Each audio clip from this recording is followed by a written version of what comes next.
Hey, ¿qué onda? ¿Cómo están? Bienvenidos al podcast de producción musical. Yo soy Olvaid y quiero que pienses algo. ¿Alguna vez te has sentado a mirar la televisión o a lo mejor ver Netflix, Amazon Prime, Disney Plus, lo que tú quieras, ¿no? Quieres entretenerte, quieres ver una serie, quieres ver una película o un documental, una miniserie, lo que tú quieras, un anime incluso, ¿no? Y empiezas a explorar qué es lo que hay. Si estás en la televisión, empiezas a cambiar de canales. Si estás en un programa de streaming, empiezas a ver qué es lo que hay, o cuáles son las opciones que hay, las novedades, ¿no? O qué es lo más visto esta semana en tu país, etcétera. Y llegas a un punto en el que hay tantas opciones que no sabes qué elegir y te tardas mucho más tiempo explorando todas esas opciones, a veces, no sé, hasta media hora, explorando qué es lo que hay, a ver qué se te antoja ver y realmente terminas viendo nada o terminaste perdiendo el tiempo, terminaste poniendo cualquier cosa. ¿Te ha pasado eso alguna vez? Bueno, eso es a lo que se le llega a denominar la parálisis por opciones. Otra situación, vas a un restaurante, de repente tienes antojo de algo rico, pero no sé cómo de qué, como de algo rico. Y ves la carta y resulta que es una cantidad impresionante de opciones, ¿no? Que hay mariscos, hay carnes, hay ensaladas, hay pastas, hay postres, hay bebidas. Y te tardas muchísimo viendo todas las opciones que hay en la carta y al final ya ni siquiera sabes qué pedir, ¿okay? Es una situación muy similar.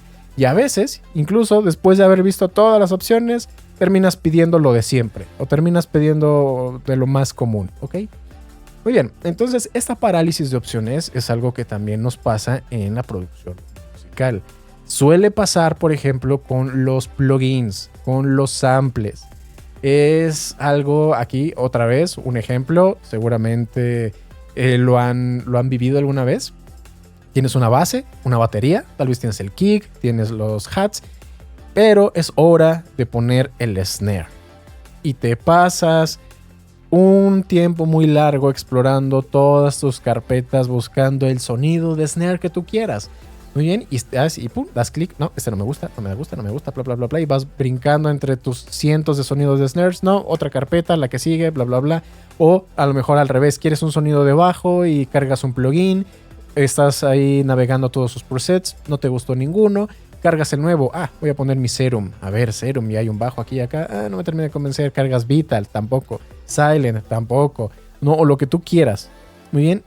Y tienes demasiadas opciones y a veces ni encuentras la opción ni nada te convence. O a veces terminas ya ni por saber qué es lo que querías desde el inicio. Muy bien. Eso entonces yo considero que a veces es un problema de... Primero de enfoque, porque tal vez ni siquiera sabes exactamente a dónde quieres llegar y porque al tener tantas opciones te impide poderte concentrar en alguna de ellas. Okay, por ejemplo, aquí por eso es que yo muchas veces dentro de mi flujo de trabajo siempre estoy como en un enfoque como más minimalista. Vamos a decir, ¿no? Que si tú has visto uno de mis videos donde creo canciones desde cero, ¿no? Electro House desde cero, trance desde cero, lo que tú quieras. Muchas veces digo, se me antoja hacer un bajo. Y agarro y instalo, más bien inserto un plugin. ¿Ok? ¿Y qué es lo que suelo utilizar? 3X Oscillator, Citrus, Hardmore y si acaso una cosa más cuando quiero ponerme loco y experimentar. ¿Ok? 3 herramientas. Teniendo opciones tan limitadas, es mucho más fácil para mí aprovechar ese tiempo. ¿Ok? En lugar de estar, digamos que tienes entonces 50 plugins o 50 sintetizadores. En lugar de estar uno por uno a ver cuál me convence, al reducir mis opciones, ya no tengo esa parálisis, ¿ok? Mi elección es mucho más rápida y eso me permite mantenerme concentrado en ese flujo, ¿ok? de producción, que es cuando tenemos que aprovechar la inspiración para sacar nuestras ideas. No tenemos que plasmarlas lo más rápido posible porque la inspiración es caprichosa y se nos va demasiado rápido. Y si tú pierdes mucho tiempo simplemente viendo cuál plugin vas a poner, pues bueno, estás desperdiciando ese tiempo que vale oro. Muy bien, ese es entonces desde la cuestión del enfoque. La otra cuestión es que tal vez te falta conocimiento. Si estamos hablando otra vez de presets, ¿ok? De sintetizadores, y quieres un bajo, ¿ok? Un bajo que tú tienes en tu mente, pero que pierdes tiempo explorando entre todos esos miles a veces de presets de sintetizadores, cuando lo mejor o tal vez lo más rápido, incluso lo ideal, podría haber sido poner un sintetizador que tú conozcas, que tú sepas cómo funciona, y utilizando tus habilidades de diseño de sonido, creas ese sonido a la medida de lo que tú necesitas. Y probablemente te tardes mucho menos que habiendo tenido todas esas opciones para elegir. Muy bien, entonces esas son algunas de las situaciones de las parálisis de opciones que nosotros mismos nos estamos induciendo por la forma en la cual trabajamos o por algunas de las creencias que tenemos. Y es que esas creencias, sobre todo cuando vas comenzando, son muy arraigadas, son muy comunes. A mí me llegó a pasar también. Cuando yo tenía, digamos, como un año o menos de FL Studio, que realmente no había tantas cosas en internet, yo tenía ese concepto de que, y es que yo si quiero sonar como Paul Van Dyk o Tiesto o Armin van Buuren, necesito, o sea, yo ya, esa era mi conclusión directa, sin siquiera saber exactamente qué era eso, necesito un VST, ¿ok? Yo ni siquiera sabía qué significaba VST. Además me habían dicho que eran como mini programitas que se insertaban dentro de tu estación de audio digital y que te servía para hacer más cosas, ¿no? No, pues yo necesito uno de esos. ¿Cuál? No sé, yo necesito uno de esos. En lugar de ponerme a investigar qué era un VST, qué era diseño de sonido, qué era un sintetizador, etc. Y me llené de 1001 plugins, muchos de ellos gratuitos que eran basura. Bueno, algunos de ellos ni eran tan basura. Había uno que se llamaba Synth 1, que era gratuito, era de código abierto, pero bueno, para el de entonces se podían lograr varias cosillas. A lo que voy es que teniendo esa ignorancia de no saber exactamente qué son las cosas, creemos, ¿no?, que tener muchas más opciones o tener muchos más sintetizadores o plugins nos va a ayudar a sonar mejor, cuando la realidad es que tú tienes que aprender a utilizar esa herramienta de la mejor manera. Ahora, vamos a cambiar un poco el giro hablando de la parálisis de opciones. Porque no solamente estamos hablando de sonidos o de recursos para la producción musical, también podemos estar hablando dentro de cosas, o sea, ya un poco más de visualizarlo, okay, de tener una mentalidad dentro del desarrollo de nuestra carrera como productor musical. Si, por ejemplo, puede pasarnos que tú ya sabes a lo mejor la técnica que necesitas, ya sabes que necesitas, por ejemplo, no sé, vamos a decir cualquier cosa, compresión sidechain, ¿no?, que es de lo más común. Muy bien, y de repente el hecho de que tú te pongas a buscar en YouTube, vas a encontrar muchos youtubers, yo incluido, que te llegan a enseñar diferentes técnicas de sidechain. Y a lo mejor uno te dice, mira, esta me gusta porque estoy así, y el otro te dice algo prácticamente opuesto, esta no me gusta porque bla bla bla, y yo considero que esta es mejor, y terminas buscando muchos videos donde vas a conocer probablemente 10 formas diferentes o más de hacer el sidechain, ¿ok?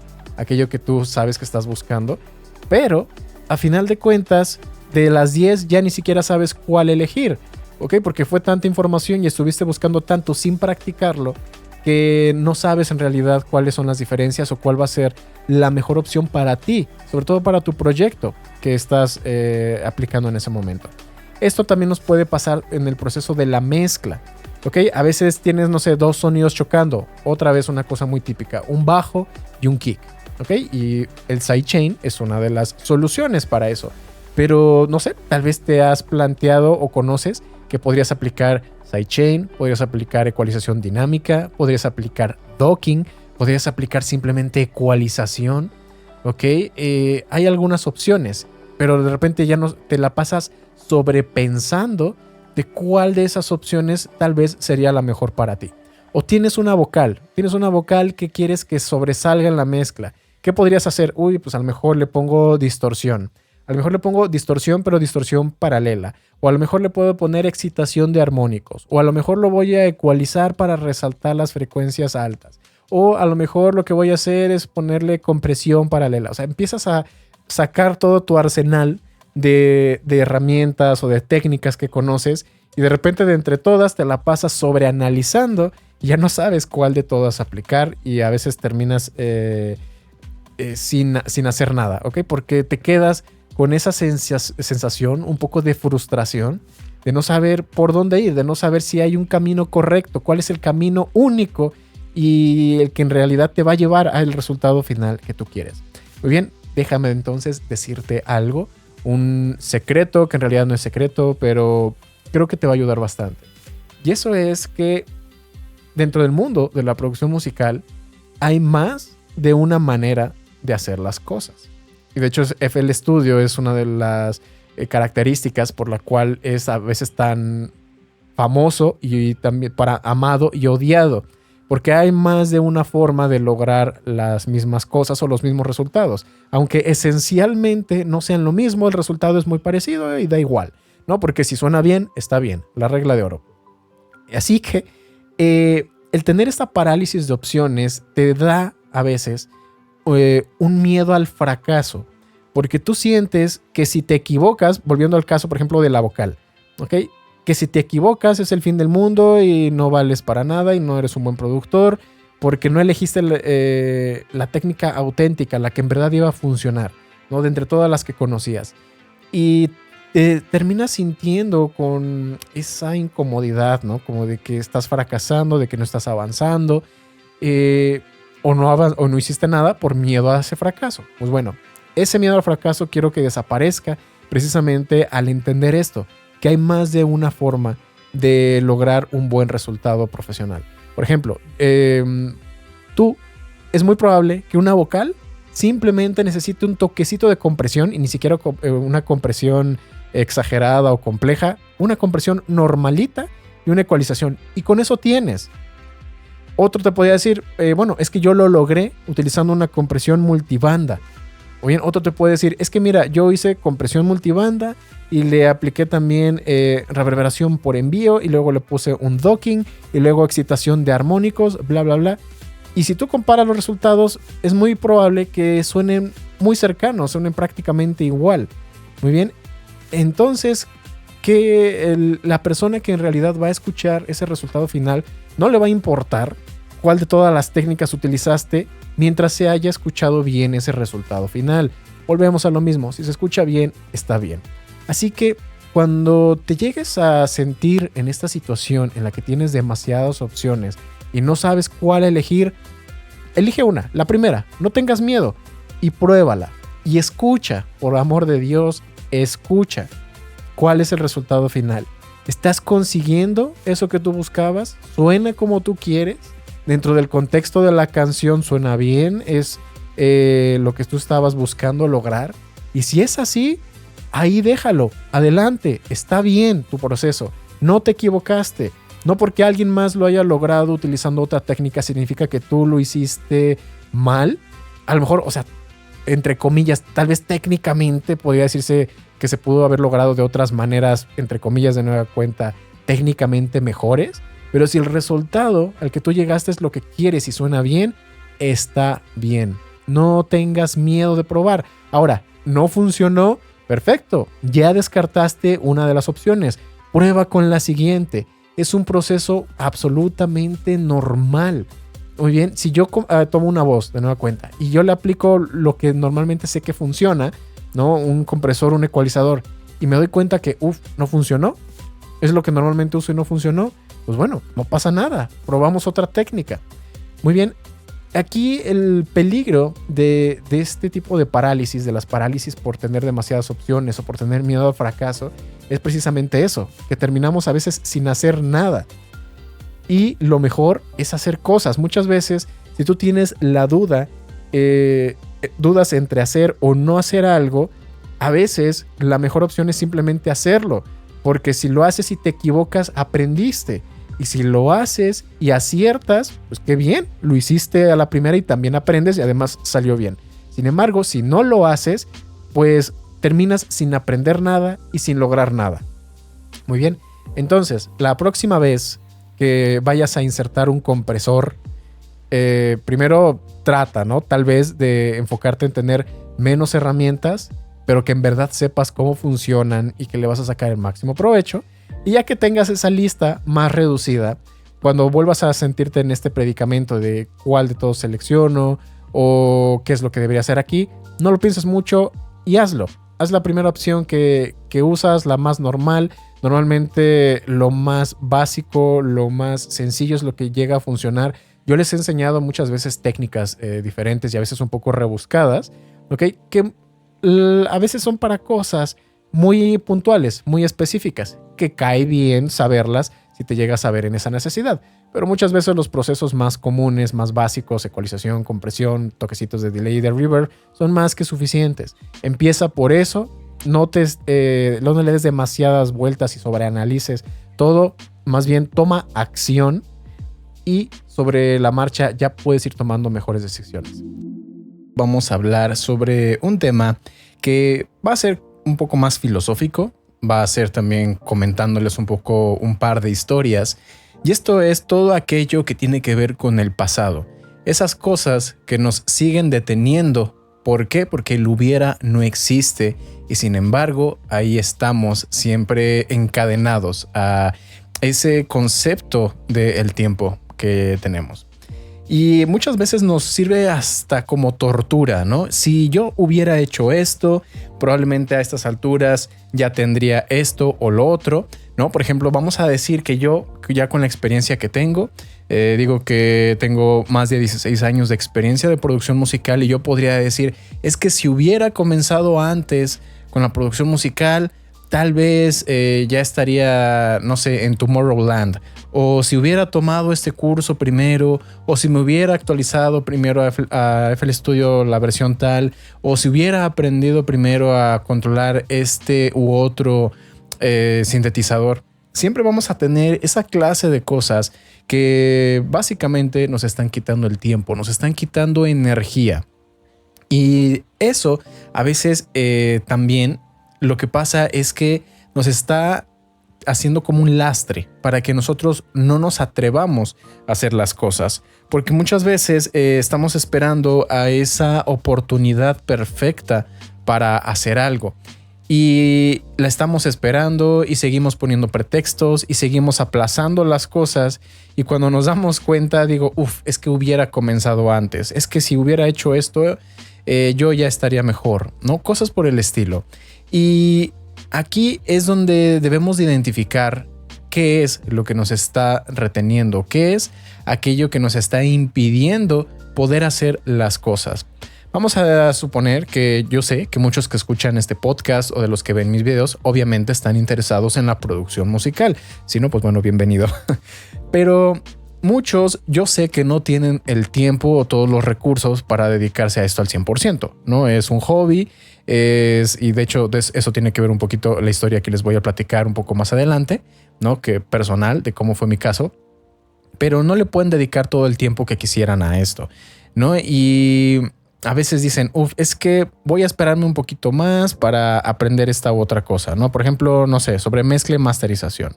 O bueno, luego aprendo. No estar postergando, estar hablando sobre, luego aprendo sobre teoría musical o luego aprendo sobre diseño de sonido. Y pasan las semanas, pasan los meses y es que hubiera comenzado a esto antes. ¿Y por qué pasó? Porque nos estamos con esta idea de que el tiempo que tenemos es infinito, de que el tiempo que tenemos para hacer las cosas no se va a acabar en ningún momento y que siempre vamos a tener tiempo para hacer las cosas. Pero cuando llegan esos momentos, cuando son pequeños flashazos, ¿ok? Donde volteamos a ver el pasado y nos damos cuenta de ese tiempo que hemos perdido, ahí es cuando nace ese hubiera, ¿no? Y estamos gastando entonces energía, tiempo y haciéndonos ahí escenarios ficticios que jamás van a pasar, de que deberíamos de haber aprovechado ese tiempo. Pero es precisamente por eso, por esa concepción o eso de que no nos damos cuenta de que el tiempo que tenemos es limitado y no lo aprovechamos al máximo. Uno de los episodios pasados fue precisamente hablando sobre la productividad. Si no lo han visto, pues bueno, ahí se los puedo dejar, porque ese es uno de los pretextos más habituales del por qué no hacemos las cosas. Es que no tengo suficiente tiempo para hacer esto o aquello. Luego lo hago. Esa es entonces una de las cosas. Otra de las cosas es que simplemente nos da miedo. Nos da miedo atrevernos a hacer algo. Y cuando no lo hacemos, después de a la vuelta de semanas o meses, digo, es que lo hubiera hecho. ¿Ok? Pero ¿por qué no lo hiciste? Seguramente es porque no tenías tal vez muy claro o no tenías todo perfectamente definido. Y es que debemos darnos cuenta que la gran mayoría de las veces en nuestra vida nunca va a estar todo 100% definido. Aquí yo le podría preguntar a algunos de los que están escuchando este podcast si tienen hijos. Y yo no tengo hijos, pero lo he visto, ¿no? Muchas veces con amigos o familiares cercanos, que por más que le preguntes a doctores, que leas artículos y revistas, que investigues en internet, por más que tú estés investigando, nunca te vas a sentir 100% preparado, que ya tienes todas las respuestas para poder llevar a cabo esa importante tarea que es ser padre. Muy bien. Y por más que tú te sientas preparado, en algún momento siempre va a venir alguna contrariedad, siempre vas a tener que improvisar de alguna manera, porque no vas a tener todas las respuestas. Muy bien. Y muchas veces tenemos que hacerlo así. Tenemos que aceptar que no podemos estar 100% preparados, que no tenemos todas las respuestas, que no podemos conocer todos los escenarios. Está bien prepararse, pero quedarse en esa indecisión de simplemente otro de los episodios pasados, parálisis de opciones, tenemos que atrevernos. Y ese iba a ser otro de los títulos que tenía yo pensado para este podcast, ¿no? El Atrévete. Y vamos a contar aquí un poquito sobre esa anécdota. Yo comencé con la producción musical como un hobby. De ahí que yo entienda por qué a muchos de ustedes yo estuve en esa misma situación, donde yo no le podía dedicar el tiempo, ¿ok?, que yo quería a la producción musical porque tenía otras obligaciones. Por la cantidad de años que tengo haciendo esto como hobby, desde que comencé a hacerlo, les digo, más de 16 años, yo comencé esto desde incluso un poquito antes de entrar a la universidad, aunque le dedicara poco tiempo. Y hubo un momento en el que yo decía, ¿y si dejo todo y me dedico a la producción musical? Y ese no lo hice. Después de platicar con mi familia y eso, me dijeron, mira, no lo hagas. Si lo quieres hacer, y es el consejo que también doy ya muchas veces cuando me preguntan, gente que está en la misma situación, si es algo que de verdad te gusta, tienes muchos años de tu vida todavía, no solamente de la universidad son 5 años, que si tú estás en esa etapa, ¿no?, que de tu vida, o incluso un poquito antes que vas a entrar a la universidad, 5 años se pueden decir como que es mucho tiempo, pero la realidad es que en el lapso de una vida completa es muy poco. Y si te quieres dedicar a algo, si de verdad te va a gustar, tienes toda una vida para dedicarte a ello. Puedes terminar la carrera, va a servir como un colchón, va a servir como ese plan B en el cual te puedas apoyar en el caso de que después tu hobby o lo que tú quieres hacer no salga como tú quieres. Muy bien. Y hazlo de esa manera. Y después de pensarlo y de platicar con mi familia, con mis padres, pues así fue como lo hice. Afortunadamente tuve el apoyo, no es algo que no lo voy a negar y se los agradezco mucho. Pero me quedó, ¿no?, de repente un poco esa duda de, ¿y si me hubiera dedicado por completo a la producción musical, qué hubiera pasado, ¿no? Pero bueno, me quedó esa espina, el hubiera. Pasó el tiempo, tuve un par de empleos, gracias precisamente a esa carrera universitaria que pude terminar, y me ayudó también para seguir un poco financiando ese hobby. Yo sé que la producción musical no es el único hobby que existe, hay muchos, y siempre vas gastando dinero. Al principio es eso, es un gasto. Y gastas, no sé, en cursos, gastas en licencias, gastas en comprar equipo, en muchas otras cosas, dependiendo de cuál sea tu hobby, ¿no? Y luego llego a este punto en mi vida en el cual ya tengo un empleo estable, que me iba bien. Eso no, la verdad es que no me puedo quejar, pero creo que ahí es donde a veces puede llegar incluso a ser más difícil, ¿no? Salir de la zona de confort para dedicarte a algo que sí te gusta, que es algo que te apasiona y que quieres hacer. Y aquí es donde de nueva cuenta el hubiera me vino a la mente, pero esta vez ya no como un remordimiento de algo que no hice, sino como un remordimiento que yo podría llegar a tener en el futuro si no hacía las cosas en ese instante. Estaba yo en ese dilema, era o seguir con el trabajo, dedicarme a eso, que me fuera bien o mal, o me fuera igual y me quedara estancado, Tal vez los prospectos de crecimiento laboral no se veían mal, pero bueno, era algo, digamos, un poco más regular o estándar. Y la otra opción era esa, dedicarme, dejar un empleo seguro que me pagaba bien por algo que ni siquiera sabía que iba a funcionar, que era esto, ¿no? La producción musical. Y aquí creo que el impulso más grande que yo me di fue eso, el plantearme dentro de un par de años, cuando yo estaba en esa situación, visualizarme en un par de años y decirme, me voy a lamentar y voy a decir, ojalá lo hubiera hecho. Muchas veces tomamos ese hubiera, ¿no? Como un remordimiento del pasado, de algo que no hicimos, de una oportunidad que dejamos escapar. Yo creo que si podemos visualizarlo de esa forma y preguntarme si pasan 5 o 10 años, esta decisión que yo quiero hacer, este proyecto que quiero tomar, esta oportunidad que se me está presentando, visualízate dentro de 5 o 10 años. ¿Me voy a lamentar el no haberla tomado? Voy a decir, ojalá lo hubiera hecho. Porque de ser así, muchas veces yo creo que obviamente es personal, pero cuando hay esta duda entre hacer o no hacer algo, creo que normalmente lo mejor es hacerlo. Porque si no lo haces, si tienes miedo a no hacerlo, y esto es algo también creo que muy real, muchas veces el miedo es peor que la cosa misma. El miedo a algo es peor que ese algo.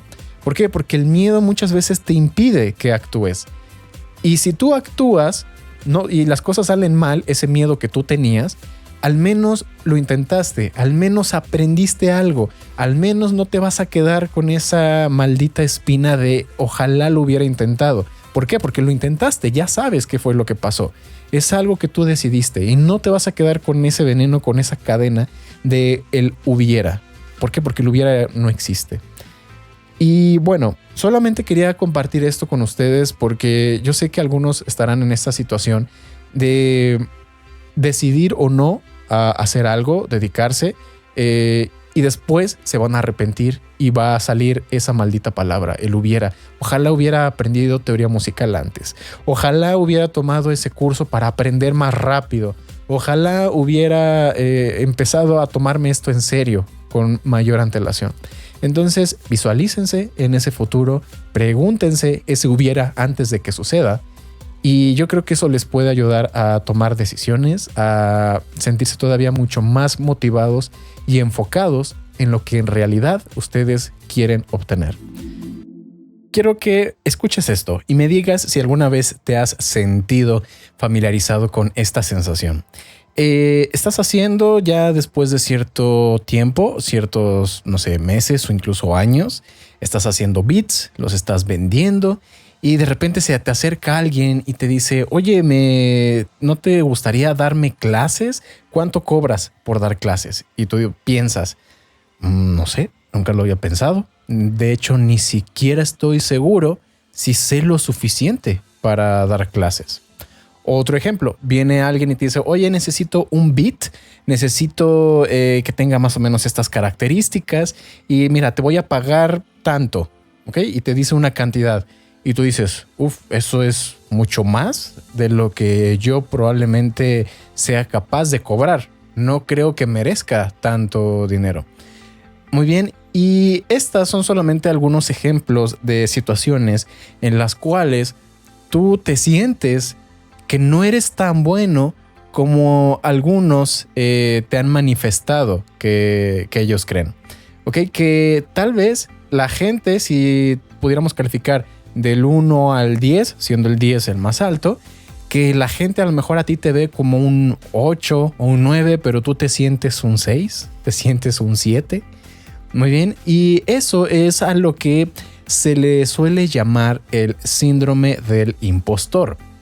Es decir, aquella sensación de que probablemente no mereces estar en el lugar donde estás, que probablemente no mereces cobrar por algún trabajo que estás haciendo, que no mereces que te paguen por algo que tú haces o que tal vez lo que te están pagando incluso es más de lo que en verdad vales. Eso es el síndrome del impostor. Es esta disonancia entre lo que tú crees que vales o tu trabajo, lo que tú haces, y lo que la demás gente percibe que vale lo que tú haces, ¿ok? O qué tan bueno cree la gente que tú eres haciendo algo. Es esa disonancia. Y de hecho, esto ya estuve hablando algo parecido en un episodio anterior, que el de por qué no eres bueno o no eres tan bueno como tú crees. Muy bien. Y en ese episodio, de hecho, era el opuesto. Cuando crees que eres mucho mejor de lo que en realidad eres. Y hablábamos en ese episodio de que es como una especie de curva o de gráfica, donde dependiendo de lo que tú vas conociendo, cuando empiezas un tema en específico, con conocer muy poquito, de repente tu nivel de confianza se dispara y tú sientes que ya sabes todo. Y luego, conforme sigues investigando, te das cuenta de que ignoras mucho más de lo que creías, tu confianza cae en picada. Y luego ya vuelve a subir de una manera un poquito más regular tu nivel de conocimiento acerca de un tema y tu nivel de confianza. El síndrome del impostor se suele presentar justamente, digamos que en la mitad hacia adelante de esa gráfica. Cuando tú ya tienes ciertos conocimientos, cuando tú ya tienes cierta habilidad, pero lo empiezas a interiorizar tanto, lo empiezas a hacer de una forma muchas veces tan automática o incluso sin darte cuenta, que ya sientes que es algo natural y que tal vez ni siquiera tiene valor, cuando algunos otros probablemente matarían por tener la misma habilidad, el mismo oído, los mismos conocimientos o ser capaces de hacer la mitad de lo que tú eres capaz de hacer. Y yo me he visto incluso también, me vi sobre todo en esta posición donde a veces la gente me decía, es que eres buenísimo, es que lo que haces es súper valioso, muchas gracias, nunca te lo voy a terminar de pagar, bla, bla, bla. Y yo me sentía así como que, pues, bueno, gracias, ¿no? Agradecer el cumplido y todo, pero yo sentía que no era para tanto, ¿no? Yo estaba sufriendo de ese síndrome del impostor.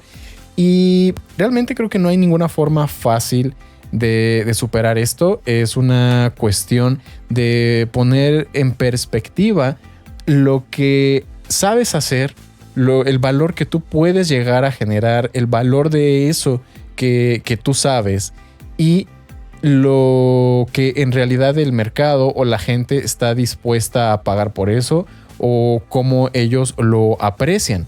A lo mejor para ti no es la gran cosa. Y eso, pues bueno, ya aterriza en un aspecto mucho más, podría decirse, realista o objetivo cuando vas a vender un beat, ¿no? A veces que dices, ¿qué precio le pongo?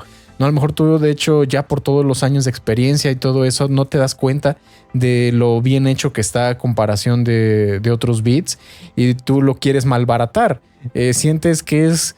que está mal, que estás estafando a la gente, sientes que estás estafando a la gente si cobras más de cierta cantidad, por decir algo, ¿no? Luego en páginas como BeatStars puedes ver que hay gente que vende beats en $100 y tú escuchas y si te sentaras a analizarlo de una forma objetiva, a estar comparando los beats que cuestan eso contra lo que tú haces, probablemente objetivamente sería muy similar. Pero por alguna razón tú sientes que no puedes cobrar lo mismo. ¿Por qué? Porque, bueno, a lo mejor el otro tiene más renombre o lo que sea, pero la calidad del beat es lo mismo. Y tú dices, no, pues ese si el otro cobra 100, yo creo que a lo mejor yo cobro 20, ¿no? Y ya con eso me doy por bien servido. Cuando en realidad lo que deberías de estar cobrando por un beat que tiene la misma calidad que otros, simplemente que la diferencia es que no eres igual de conocido. No sé, tal vez un precio más justo hubiera sido, no sé, entre $60 a $80, por decir un ejemplo, ¿no? Para que puedan ir aterrizando un poco esta idea. Y aquí siempre vale la pena entonces poner las cosas sobre la mesa, ser lo más objetivo posible y evaluar nuestros conocimientos respecto a los demás, evaluar el trabajo que nosotros hacemos a comparación de los demás, porque de lo contrario estamos afectándonos no solo a nosotros, sino también de forma indirecta a otros productores. Si, por ejemplo, haces unos beats buenísimos y además los estás malbaratando, los estás prácticamente regalando, pues mucha gente se va a aprovechar de eso, ¿no? Y probablemente a otros productores van a decir, oye, ¿por qué me lo estás vendiendo tan caro si fulanito lo hace mejor y más barato, ¿no? Y pues bueno, otros van a tener a lo mejor la necesidad o sentir que hay que bajar los precios. Y eso también te afectaría a ti mismo, ya sea por un beat o por una clase o un servicio, ¿no? De mezcla o masterización, o por un estudio que tú tienes, etcétera, que a lo mejor lo vas a rentar, ¿no? Pueden ser diferentes situaciones que después, cuando te comiences a dar cuenta de ese valor que en realidad tiene y que no lo está reflejando el precio, porque son dos cosas diferentes y que muchas veces no lo sabemos diferenciar. No es lo mismo el precio de algo que el valor de algo. Muy bien, obviamente a veces los utilizamos como si fueran intercambiables, como si fueran sinónimos, pero no es así. Muchas veces el precio no refleja el valor de algo, ¿no? Y sobre todo porque el valor también puede llegar a ser un poco más subjetivo, ¿no? El precio es una moneda, ¿no? 100 algo, no $100. Son $100 para ti, para la otra persona, para quien sea. $100 es una cantidad fija. Pero el valor probablemente sea muy distinto. Para alguien que ni siquiera se dedica a hacer beats o lo que sea, eso no le va a representar para él algo valioso. Pero para otras personas sí, les va a llegar a ser muy valioso. Va a decir, es justamente el beat que yo quería, tengo la letra precisa, esto podría ser una bomba, ¿no? Para ellos ese valor puede ser muy, muy grande. Y eso es lo que te va a estar pasando a ti mismo con tus cosas. Si tú no estás valorando correctamente lo que haces, después cuando ya le quieras subir el precio, la gente a lo mejor ya los acostumbraste a tener un cierto nivel y es más difícil, ¿no? Luego acostumbrarlos a esa subida de precios. Podría ser que no, podría ser que a lo mejor si ya tienes una base de gente que te conoce, que sabe la calidad de lo que haces y que de hecho hasta se le hace que es barato lo que tú estás ofreciendo para ese precio, cuando lo subas van a decir, perfecto, lo sigo pagando, ¿no? Nos sorprendería la cantidad de personas que están dispuestas a pagar más por tus beats, por tus clases, por lo que sea el producto que tú haces, simplemente porque tú no lo estás valorando correctamente. Entonces, ¿cómo podemos atacar un poco esto? Dependiendo de a qué sea lo que tú te estés dedicando, hay que tener un poco de contexto. Muy bien, es muy difícil tratar de darle valor o un precio a algo si no tienes un punto de referencia, un punto de comparación. Entonces, si tú haces beats, compara contra otros. La calidad, cómo es la calidad de sonido, cómo es la calidad de la composición, cómo es la calidad de los arreglos, cómo es el flow, ¿no? Que tú percibes, cómo es esa presencia de la marca. Y hazlo no solamente con un punto de referencia, hazlo con varios. Y así vas a tener un panorama un poco más claro y poder evaluar correctamente qué es lo que tú estás haciendo. Vamos a suponer que ahora que tú eres un maestro de música, ¿ok? Eres un maestro de música. ¿Cuántos maestros de música hay? ¿Cuánto es lo que cobran? ¿Qué es lo que ofrecen? No, a lo mejor uno te enseña piano, pero solamente piano básico y solamente en un horario restringido y a lo mejor solamente ciertas melodías. En cambio otro te enseña de diferentes estilos, te puede enseñar con diferentes métodos, o sea, más clásicos, modernos, híbridos. A lo mejor también te da material audiovisual, está atento a todas tus preguntas incluso fuera de clase. O sea, eso tiene más valor. Tú tal vez el segundo maestro, no en este caso, podría cobrar incluso más, pero no es hasta que tú te pones a hacer esas comparaciones para tener un contexto, es cuando ya puedes empezar a aterrizar mejor las ideas y valorar correctamente eso que nosotros hacemos. Y sucede en cualquier ámbito, no solamente de la producción musical, en cualquier cosa puedes llegar a experimentar este síndrome del impostor. Entonces, cuando vuelvas a sentir esa espinita, esa inquietud de siento que estoy estafando a la gente, siento que me están pagando más o no sé cuánto debería de cobrar por una cosa u otra, o realmente no sé cuánto vale lo que estoy haciendo, lo voy a regalar, detente un momento y toma ese contexto, toma ese panorama para que puedas evaluar correctamente las cosas y no menosprecies eso que tú haces, eso que tiene un valor bastante grande para algunas personas. no menosprecies todas las horas que has dedicado a perfeccionar tu arte, no menosprecies ese gasto que has hecho en equipo, en tiempo que has invertido en aprender, en un curso, diferentes cosas en las cuales tú has invertido. No lo menosprecies, pon un poco de contexto para que le puedas dar un valor real a eso que seguramente es muy valioso que tienes en tus manos. Vales más de lo que tú crees. Es cuestión de que te des cuenta. Vamos a hablar de algo que ya me habían estado pidiendo. Era algo que muchos de ustedes lo estaban esperando porque el tema en cuestión es inteligencia artificial. Y ya estuvimos hablando un poco de eso. Ya hice por ahí un video mostrando algunas de esas inteligencias artificiales que podrían llegar a, entre comillas, quitarnos el trabajo o hacernos competencia porque crean música. Muy bien, y en ese video, bueno, no solo mostraba las herramientas, sino que platicaba un poquito de qué pensaba yo al respecto. Pero en este podcast vamos a extender todavía mucho más eso de lo cual estábamos hablando y también cuáles son las perspectivas que tenemos hacia el futuro. ¿Cómo está la inteligencia artificial al día de hoy? ¿Qué es lo que podría venir? ¿Cómo podría llegar a ser el futuro hablando de estas tecnologías? Primero, tenemos que tener muy en cuenta que el avance de la tecnología es completamente rápido, es casi exponencial y no lo podemos detener. Muy bien, eso tenemos que entenderlo desde ya, porque tener miedo y querer detener el progreso, ¿ok? No es posible. Y esto se ha demostrado una y otra vez a lo largo de la historia de la humanidad.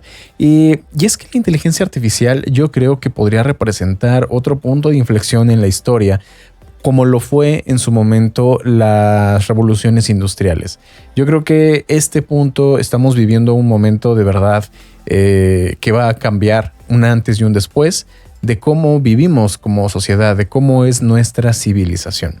Y es que la inteligencia artificial se va a empezar a combinar, se va a empezar a implementar en muchas más cosas de lo que inicialmente nosotros imaginábamos. Al principio creíamos que las máquinas, y bueno, de hecho sí fue así, las máquinas terminaron reemplazando algunos trabajos que eran cosas que eran repetitivas, que necesitaban a lo mejor de muchos obreros y que luego llegamos y que una sola máquina lo puede hacer.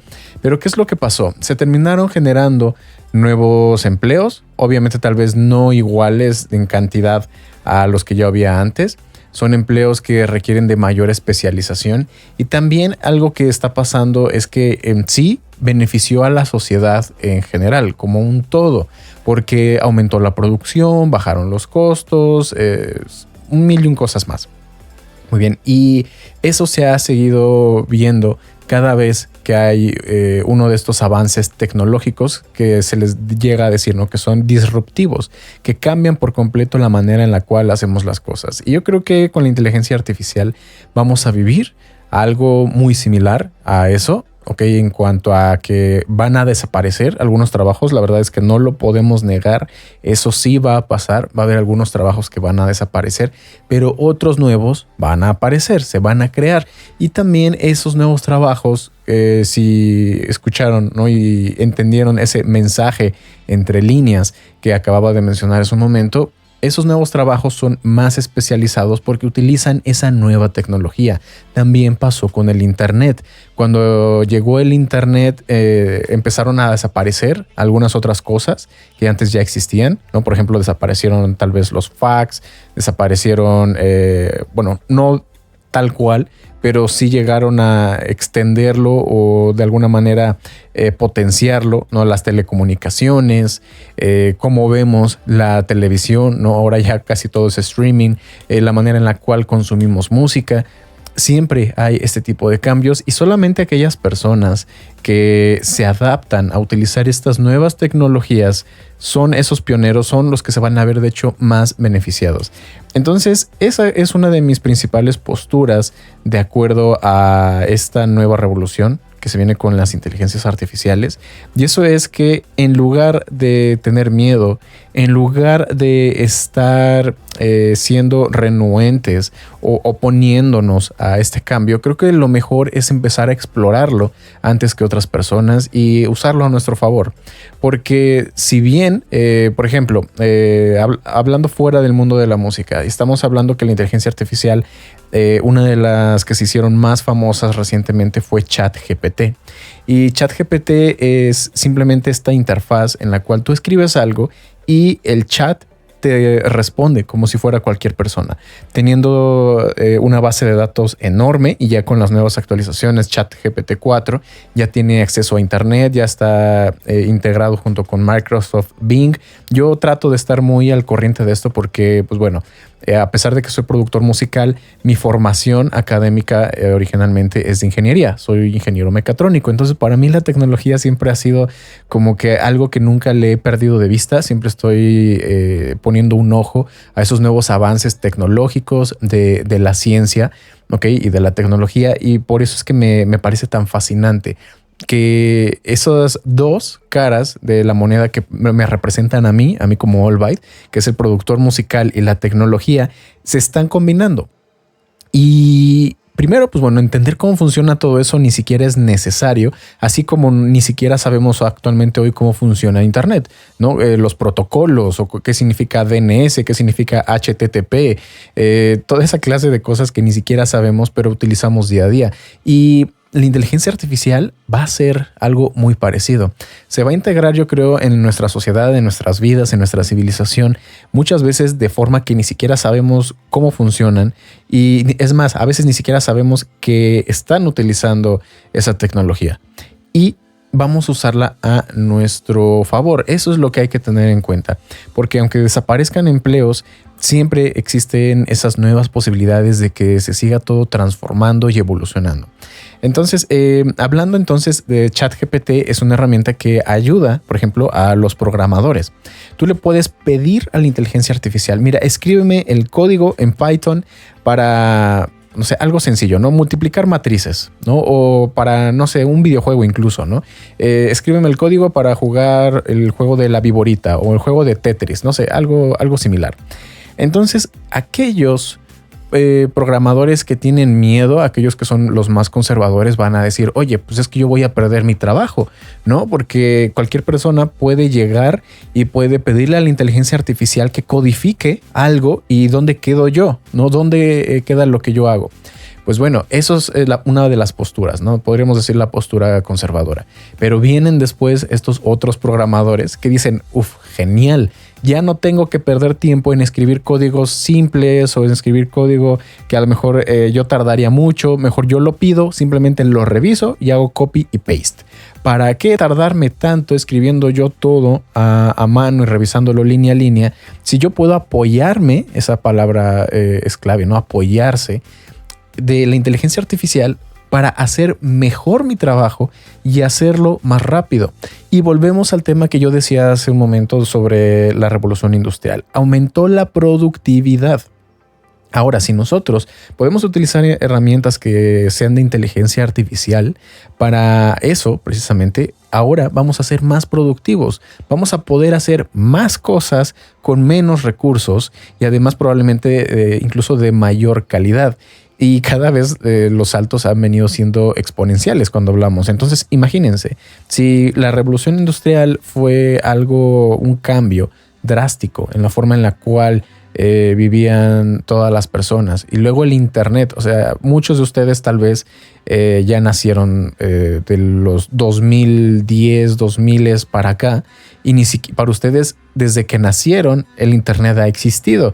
Pero a mí me tocó vivir precisamente esa transición en la cual para conectarte a internet era lentísimo y necesitabas una línea telefónica. Para descargar una imagen tenías que verla durante 15 minutos cómo iba cargando cada una de las hileras de los píxeles. Y en ese momento, cuando apenas el internet estaba en pañales, no nos imaginábamos que íbamos a tener lo que hay ahora, ¿no? Digamos ya unos 20 años después, cómo se ha transformado el mundo gracias a internet. De tal forma que muchas de las cosas que tenemos actualmente ni siquiera las podemos imaginar sin que exista el internet. Ahora imagínense cómo va a ser esto. Cuando tenemos estas inteligencias artificiales que te generan texto, que te generan imágenes, que probablemente ya dentro de poco te están generando buenos videos y seguramente también van a generar audio, música. ¿Cómo va a ser ese futuro dentro de 10 años? Porque ya ni siquiera serían otros 20 años. Cada vez los saltos temporales van siendo más cortos. El mundo como lo conocemos de aquí a 5 años va a ser radicalmente diferente, es muy probable. Y aquellas personas que creen en esa tecnología, que la adoptan, que la utilizan, son aquellos que van a sacar el mayor beneficio. Decía en el video de la generación de música por inteligencia artificial que actualmente todavía está muy limitada, ¿no? Si van a ver ese video en YouTube, lo pueden buscar así, ¿no? Como Allbyte Inteligencia Artificial. Y van a ver que yo les mostraba algunos modelos de inteligencia artificial que te generan audio. Uno era muy rudimentario porque básicamente te generaba imágenes que son espectrogramas y que luego ya tú puedes convertir el espectrograma a audio. ¿Okay? Normalmente nosotros lo hacemos al revés. Tenemos el audio y luego usamos el espectrograma para analizar el audio y tomar decisiones. Aquí lo hacía al revés. Pero también existían otros papers como el de Google que te genera música tal cual, utilizando una técnica completamente diferente, y esos resultados sí eran bastante interesantes, sí eran mucho más convincentes que lo que lograba la otra inteligencia artificial. Y si eso ya está en este momento, ahora imagínense dentro de un par de años. La verdad es que da miedo, ¿no? No lo voy a negar, da miedo, da emoción que el avance sea tan vertiginoso, pero siempre va a haber nuevas oportunidades. Y algunas de las que yo mencionaba en ese episodio, ¿no? Y que yo me imagino y que digo, me encantaría. Y de hecho ya lo podemos ver también actualmente. Por ejemplo, es para la separación de voces.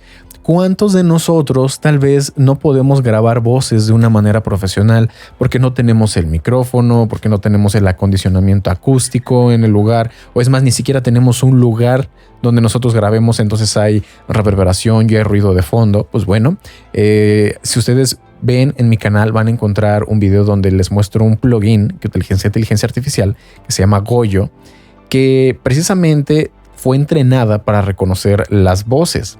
Por lo tanto, cuando tú le alimentas cualquier vocal, es capaz de separarlo de cualquier otro elemento que no distinga como una voz. ¿Cuál es el resultado? Que puedes tener una voz que fue grabada con ruido de fondo, que tiene reverberación de tu cuarto y te la entrega casi como si hubiera sido grabada en un mejor lugar o en un estudio prácticamente. Muy bien, y esto también lo está desarrollando Adobe, ¿ok? Adobe Podcast tiene una herramienta similar, pero esa es una herramienta en línea y necesitas internet. El de Goyo es un plugin que tú puedes poner y que en tiempo real te va limpiando las voces. De hecho, este podcast que tú estás escuchando en este momento, la voz, aparte de los procesos de ecualización, compresión, etcétera, le estoy pasando una instancia de ese plugin para que suene todavía mejor, para que suene más limpio. Está aumentando mi calidad y mi productividad. Ese es un ejemplo de cómo la inteligencia artificial ya empieza a impactar la manera en la cual trabajamos los productores musicales. Pero uno que se me hace así como que yo lo imagino y que es un sueño guajiro. Imagínense un plugin que utiliza inteligencia artificial, que sea, por ejemplo, de texto a audio, y que te permita generar el audio que tú quieras. El diseño de sonido cambiaría por completo, porque tú le podrías decir, ¿sabes qué? Quiero que me hagas un solo de trompeta, y te lo hace. Un solo que tal vez ni siquiera existe y que tú lo puedes utilizar y lo puedes transformar, lo estiras, lo ecualizas, lo pones en reversa o lo que tú quieras. O sabes que eres muy malo o no quieres comprar un pack de percusiones, o eres muy malo tú sintetizando tus percusiones. Tú le puedes decir, ¿sabes qué? Sintetízame o genérame un loop de reggaetón, por ejemplo. Y tienes ahí el loop de reggaetón, ¿no? Porque si tú le pides tal vez que te genere una canción completa, a lo mejor no queda como tú quieres, entonces mejor le pides las piezas y tú las armas como tú quieras. Evidentemente va a llegar el punto en el cual cualquier persona, así como los diseñadores gráficos o como los programadores, se están preocupando porque alguien puede llegar y le dice a una inteligencia artificial como Stable Diffusion, como DALL-E, como Midjourney, le dice, oye, genérame una imagen, ¿no? De, no sé, un caballo con traje de motocicleta montando a un pod racer de Star Wars, ¿no? Y te puedes pedir lo que tú quieras y te lo va a dibujar. En ese momento entonces llegan los que son diseñadores y eso y te dicen, pero es que pues a mí me va a quitar el trabajo. Y sin embargo van a estar esos otros que pueden decir, yo puedo utilizar esto como referencias para poder yo dibujarlo finamente, absolutamente como yo quiera. Yo creo que con la música va a pasar algo muy similar. El hecho de que tú le puedas pedir algo, la generación va a ser un poco genérica. A final de cuentas, se puede basar en estilos y lo que tú quieras, pero ya lo mencionaba en algún podcast anterior que de todas formas la originalidad 100% no existe. Siempre nos estamos basando en cosas de alguien más, de nuestras propias experiencias, pero cuando aportamos lo nuestro propio estilo, nuestras propias vivencias, nuestro propio gusto, es cuando ya hacemos eso que es único a nosotros. Así que con la inteligencia artificial yo creo que podríamos tener ahora un universo, un mar, un océano mucho más vasto de esas referencias que nosotros podemos utilizar, de esas herramientas de creación y que después las podemos afinar, las podemos transformar para que se acerque a nuestra esencia, a nuestra forma de expresarnos como individuo, como ser humano, como artista. Recordemos, somos artistas a final de cuentas. Otro de los cambios que se llegaron a vivir fue cuando se inventó la cámara fotográfica. ¿Qué pasó? ¿Que los pintores dijeron me va a quitar el trabajo? Pues no, de hecho creo que al revés. Evidentemente ya cualquier persona podía tomar fotos. De hecho, hoy lo ves, ¿no? Cualquier teléfono tiene una cámara bastante decente y eso no te convierte en un fotógrafo. Así como el hecho de que tú le pidas a una inteligencia artificial que te genere una imagen no te hace a ti un dibujante o un artista, porque tal vez no vas a saber apreciar cosas como que el ángulo, la composición, los colores, las luces y así como pasa con la música. Cualquier persona va a poder generar audio, va a poder generar tal vez cierta música, pero solamente aquellos que tienen el conocimiento, que son artistas, van a poder utilizar eso que les genera la inteligencia artificial para hacer un verdadero arte, una verdadera forma de expresión, ¿no? Y regresando al ejemplo, antes de que siga divagando, de los pintores y los fotógrafos. Los pintores no solo no se quedaron sin trabajo, sino que se volvió algo mucho más especial, porque ya no había tantas personas que hicieran eso y por lo tanto, por simple oferta de ley y demanda, al ser más escaso, si tú eres bueno haciendo eso, se vuelve más valioso. Puedes cobrar más por una pintura que por una fotografía, ¿no? Dependiendo de quién sea. Entonces, yo creo que eso va a pasar. Se democratiza para que cualquier persona que alguna vez tuvo esa fantasía de decir, uy, se me ocurrió una melodía en mi cabeza, ojalá pudiera hacerlo una canción, pero no tengo conocimientos de producción musical. Pues bueno, ahora va a ser posible. O sea, imagínate tú cuando eras niño y escuchabas una canción y decías, ay, me gustaría hacer algo parecido como esto, pero con una melodía así. Ahora van a poder, porque básicamente van a decirle, créame una letra que diga esto y en una base de este estilo y y que la melodía sea como esta y tú la tarareas y te la convierte en un instrumento. Va a quedar todavía mucho más al acceso de todas las personas la creación musical, lo cual desde creo que cualquier punto de vista es bueno, ¿no? La democratización del acceso a la tecnología, del acceso a las herramientas, como pasó ahora también con la producción musical, que hace algunos años solamente los estudios grandes podían hacer discos y podían hacer álbum. ¿Por qué? Porque tenían los estudios y porque el equipo era muy caro, bla, bla, bla. Y avanzó la tecnología y ahora prácticamente cualquier persona con los conocimientos adecuados en su home studio puede hacer un hit mundial. Pues bueno, ahora con esto todavía hay más herramientas y hay más posibilidades de hacer cosas interesantes. Así que no tengo o sea, no soy adivino, no te puedo decir qué es lo que va a pasar en el futuro con exactitud, pero con esto creo que nos vamos dando una idea de hacia dónde podríamos estar avanzando, hacia dónde se podría estar encaminando el futuro, ya no solo de la producción musical por la inteligencia artificial, sino en sí de la civilización y de la humanidad. Y a mí en lo personal me emociona mucho ver hacia dónde va a ir esto. Y si pudiera dar solamente un consejo, que tú pudieras quedar solamente con algo de todo este podcast, sería eso, que no tengas miedo a la tecnología, que más bien la abraces, la conozcas y te adaptes a eso que viene, que lo conviertas en parte de ti para que puedas hacer todavía más y mejores cosas de lo que ya haces hoy. Vamos a tocar un tema bastante calientito, candente, que ha estado resonando bastante, sobre todo en el mundo de la producción musical, porque el tema de la semana pasada fue inteligencia artificial. Fue un tema también muy candente, muy emocionante, pero que es todavía de alcance más, podría decirse, global o más general. Pero el tema que vamos a ver hoy es exclusivo del mundo de la producción musical y eso es Dolby Atmos. La verdad, debo ser honesto, no tenía yo pensado hacer este episodio, pero me lo estuvieron pidiendo bastante. Cada vez vi que había más comentarios de, oye, vas a hablar de Dolby Atmos, ¿qué piensas de Dolby Atmos? ¿Qué es Dolby Atmos? Bla, bla, bla. Y dije, bueno, ok, si la gente lo pide, pues voy a hablar de eso, ¿no? Porque al final de cuentas, este podcast se trata de conocer temas muy diferentes, que sean solamente tutoriales, de seguir instrucciones, bla, bla, bla, sino de conocer cómo está el contexto de la producción musical, tanto desde el punto de vista personal, anímico, de mentalidad y también de la industria. Y definitivamente esto es algo que está haciendo olas, está haciendo interesante en el mundo de la producción musical. Entonces, primero, ¿qué es Dolby Atmos? Dolby Atmos podría decirse que es un estándar, una tecnología propietaria de la compañía de Dolby y es similar al surround, pero no es lo mismo. ¿Por qué? Vamos a dejarlo muy claro. Cuando estamos hablando de sonido estéreo, muy bien, tú tienes dos bocinas o tienes dos auriculares y tú puedes elegir qué sonido va a sonar por la izquierda, por la derecha o incluso al centro, ¿no? Que significaría que suena por igual en ambos lados y cualquier porcentaje que haya intermedio. Luego tenemos el surround típico que se suele representar como 5.1, donde cada número significa la cantidad de bocinas. El 5 son 5 bocinas y el 1 del punto 1 significa que hay un subwoofer. Y ahí entonces decimos que hay 5 canales, okay, 5 bocinas, más aparte el subwoofer, que es para las frecuencias graves. Entonces aquí cada sonido tú podías elegir en cuál bocina se iba a reproducir. ¿Ok?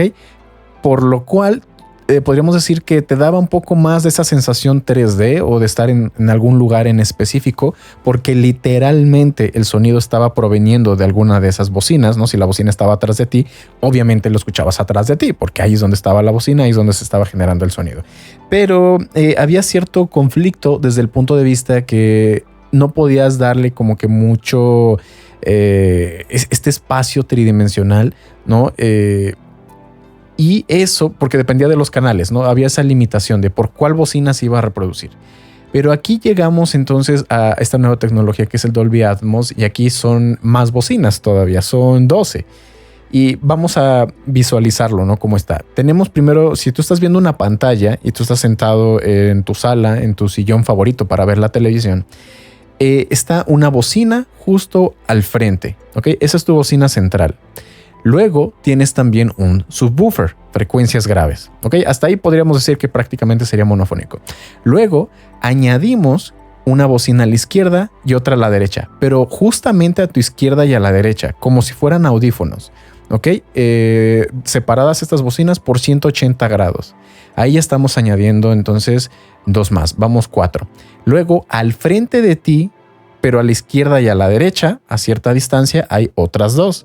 Y atrás de ti, ahí ya van 6. Y atrás de ti, de nueva cuenta, hacia atrás, a la izquierda y a la derecha, hay otras 2. Okay, ahí ya vamos 8 bocinas. Pero aparte, también hay bocinas arriba. ¿Ok? 2 hacia el frente, izquierda y derecha. Ya con eso son 10. Y 2 hacia atrás de ti, arriba, izquierda y derecha. Y con eso estás cubriendo. De hecho, hay otras configuraciones. Pueden llegar a tener más bocinas. Pero esa es la configuración estándar.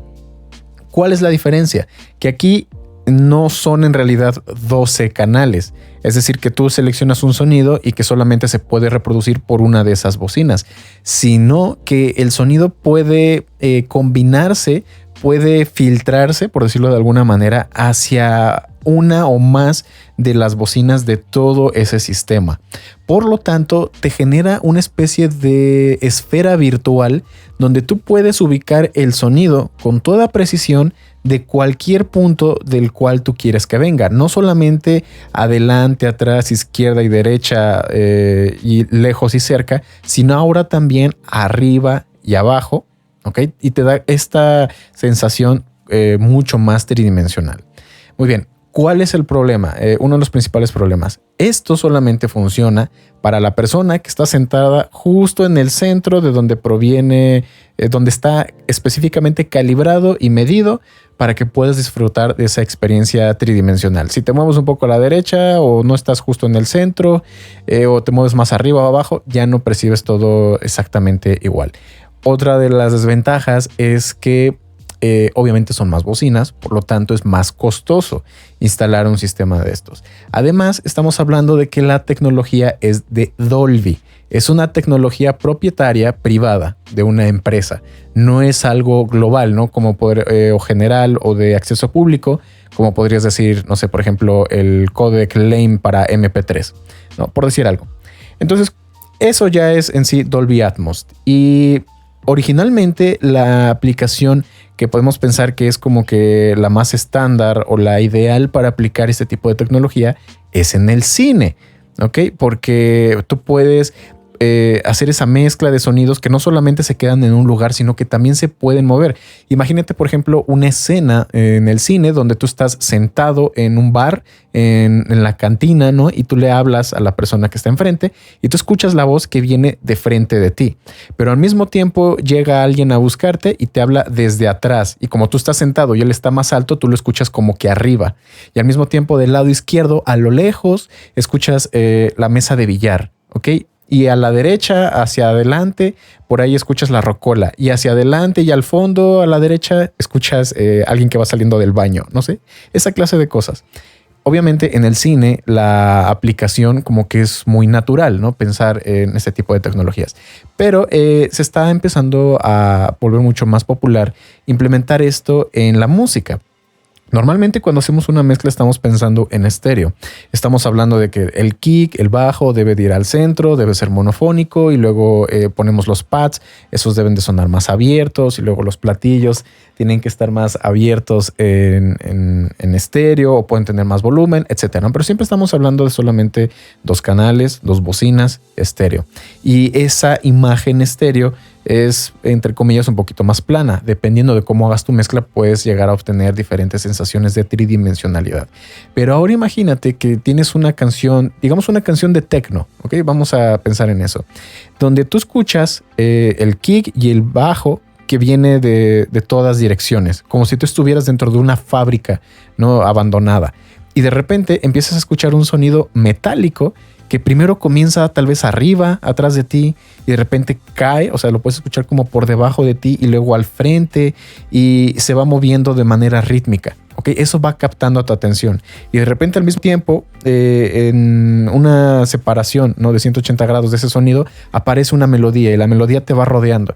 Esto podría llegar a resultar una experiencia, porque a final de cuentas es eso, ¿no? Tratar de lograr una experiencia que resulte interesante.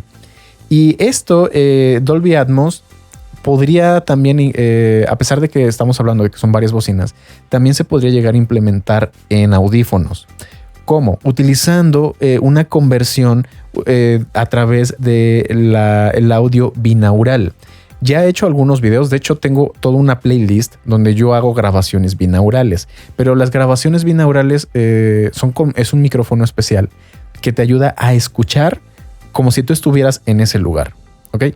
Pero estaríamos hablando de audio que tú estás generando, que estás sintetizando o que tienes en el estudio y que tú puedes ubicar en ese espacio virtual como si tú estuvieras en esa sala con todas esas bocinas completas. ¿Okay? Entonces se escucha muy similar, podría decirse, que a ese audio o esa experiencia binaural. De hecho, si quieren, aquí un pequeño paréntesis, me gustaría después hacer un video, esto sí ya explicando cómo podrían hacer una mezcla binaural. Y no me estoy refiriendo exactamente al audio 8D, ¿ok? Porque esto mueve la canción completa como si tú estuvieras dentro de un cuarto, pero mueve la canción completa. Aquí estaríamos hablando de una mezcla, no precisamente Dolby, porque no estaremos utilizando el estándar de Dolby, pero utilizando algunos plugins tú puedes dar esa sensación de que un sonido se aleja, que sube, que baja, que te da la vuelta por detrás de tu cabeza. Ok, se puede llegar a lograr sin tener que utilizar esto de Dolby, porque no es como les digo, no es el estándar de Dolby, pero las sensaciones y lo que tú puedes lograr es muy similar.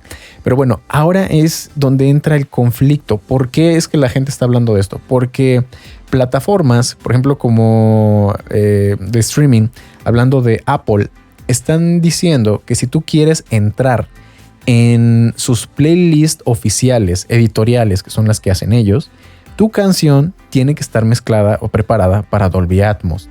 ¿Okay? Entonces ahí entramos en un punto, es un conflicto.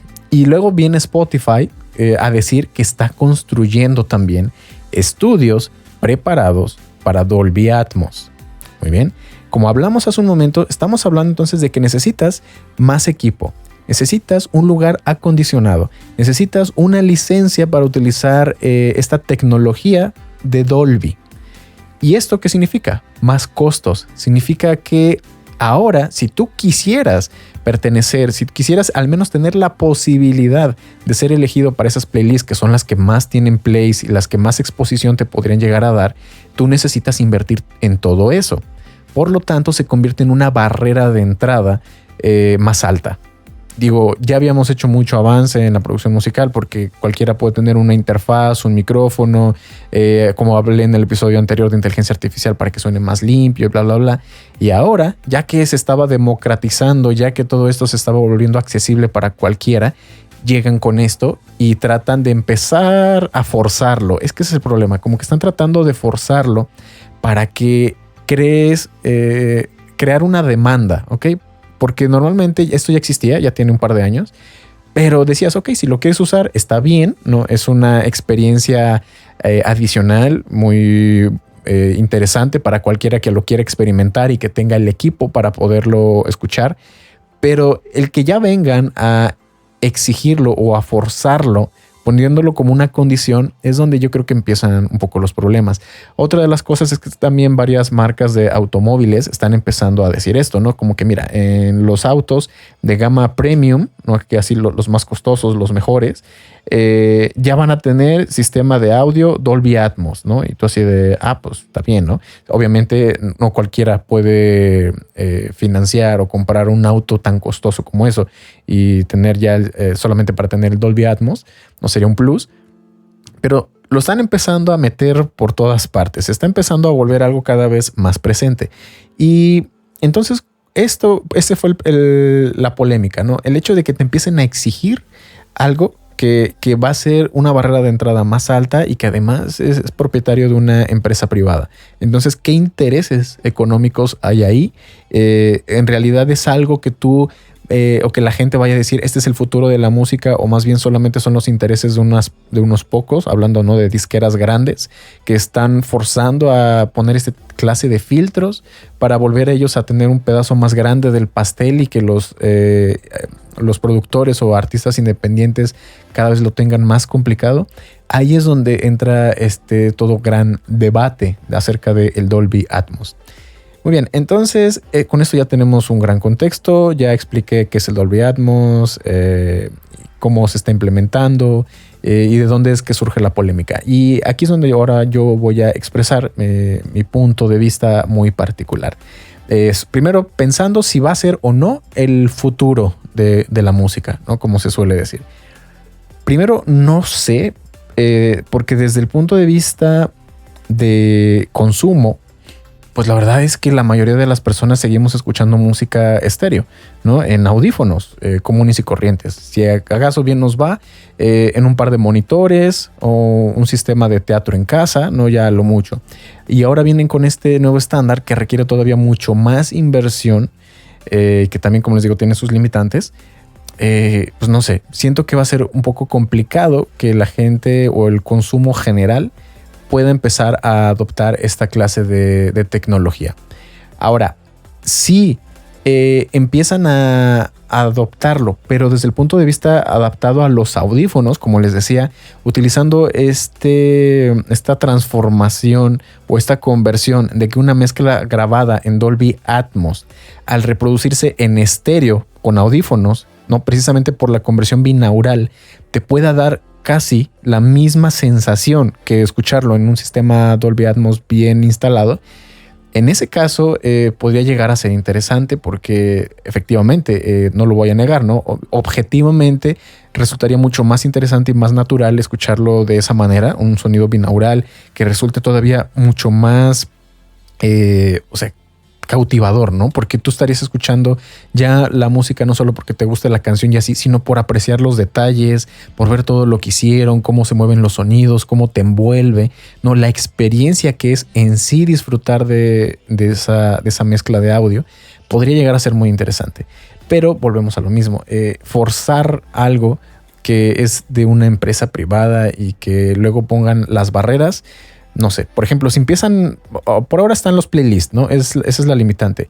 Pero si empezaran, por ejemplo, ahora las distribuidoras a decir, ¿sabes qué? No te voy a aceptar ya ni MP3, ni WAV, ni el formato que tú quieras.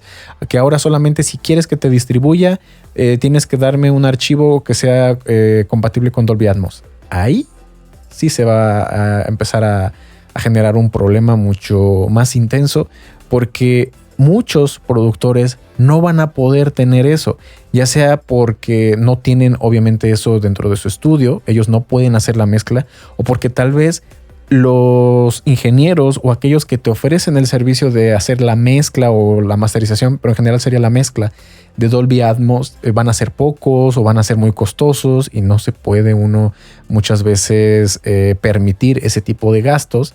Entonces es como cerrarle la puerta a los artistas independientes, y esto siempre que empieza a haber un problema, que empieza a haber una necesidad, se van a crear soluciones. Y una de esas soluciones podría ser que una plataforma nueva de distribución de música, ya sea por streaming, pero que no tenga esa limitante del Dolby Atmos, podría surgir. Y por ejemplo, no sé, SoundCloud podría poder surgir otra vez, Bandcamp, podría surgir tal vez alguna plataforma de Web3 que fuera descentralizada, ¿no? Hay una que se llama por ahí Audius, no lo sé. La verdad es que sería interesante que eso pasara, ¿no? Que empezaran a poner cada vez más trabas o más filtros o unas barreras de entrada cada vez más altas. Entonces ya conoces la tecnología, ya conoces cuál es el punto de conflicto. Mi punto de vista, pues bueno, yo no creo que vaya a ser tal cual el futuro, y sobre todo si tratan de forzarlo de esa manera, pero el tiempo dirá. La verdad es que tampoco soy adivino.